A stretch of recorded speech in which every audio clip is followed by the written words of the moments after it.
രാജാവാകുന്ന നിത്യസത്യവചനത്തിനായി ഞങ്ങൾ അങ്ങയെ സ്തുതിക്കുന്നു.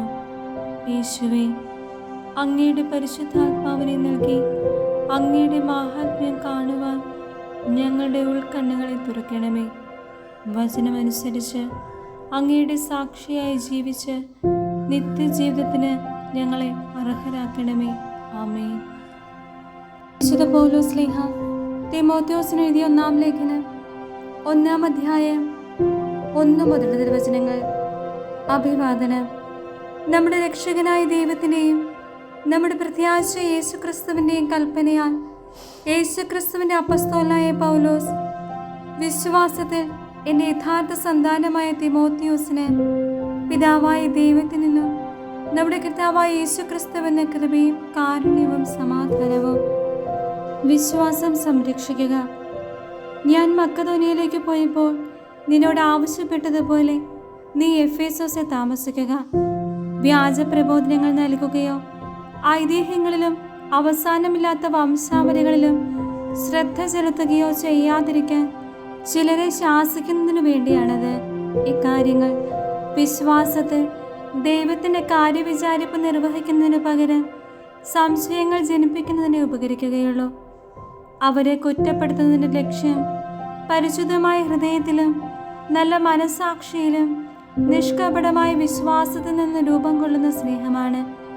ചില ആളുകൾ ഇവയിൽ നിന്ന് വ്യതിചലിച്ച് അർത്ഥശൂന്യമായ ചർച്ചകളിലേക്ക് തിരിഞ്ഞിട്ടുണ്ട്. നിയമപ്രബോധകരാകണമെന്നാണ് അവരുടെ മോഹം.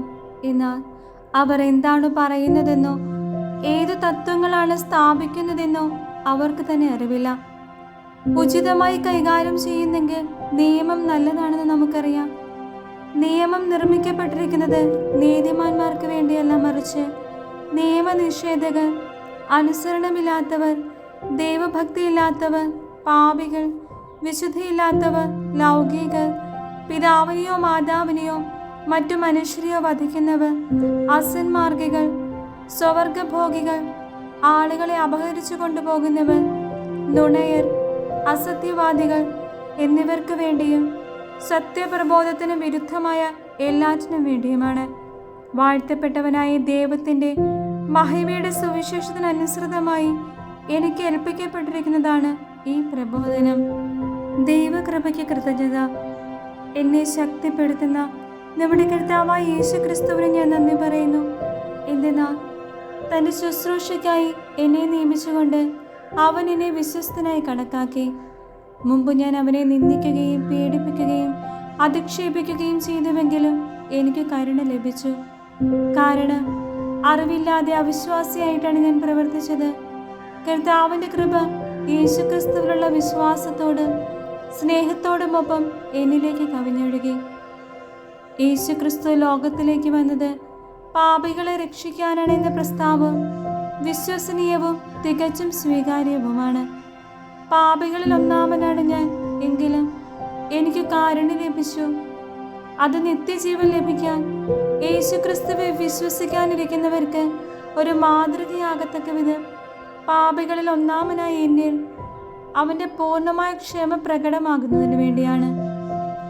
യുഗങ്ങളുടെ രാജാവും അനശ്വരനും അദൃശ്യനുമായ ഏകദൈവത്തിന് എന്നെന്നും ബഹുമാനവും മഹത്വവും ഉണ്ടായിരിക്കട്ടെ. ആമേൻ. എൻ്റെ മകനായ തിമോഥെയോസേ, നിന്നെക്കുറിച്ച് നേരത്തെ ഉണ്ടായിട്ടുള്ള പ്രവചനങ്ങൾക്കനുസൃതം വിശ്വാസത്തോടും നല്ല മനസ്സാക്ഷിയോടും കൂടെ നന്നായി പോരാടുന്നതിനുള്ള ചുമതല നിന്നെ ഞാൻ ഭരമേൽപ്പിക്കുന്നു. ചില ആളുകൾ മനസ്സാക്ഷിയെ തിരസ്കരിച്ചുകൊണ്ട് വിശ്വാസം തീർത്തും നശിപ്പിച്ചു കളയുന്നു. ഹ്യൂമനേയോസും അലക്സാണ്ടറും അക്കൂട്ടത്തിൽപ്പെടുന്നു. അവർ ദൈവദൂഷണത്തിൽ നിന്ന് പിന്മാറേണ്ടതിന് ഞാൻ അവരെ സാത്താന് വിട്ടുകൊടുത്തിരിക്കുകയാണ്.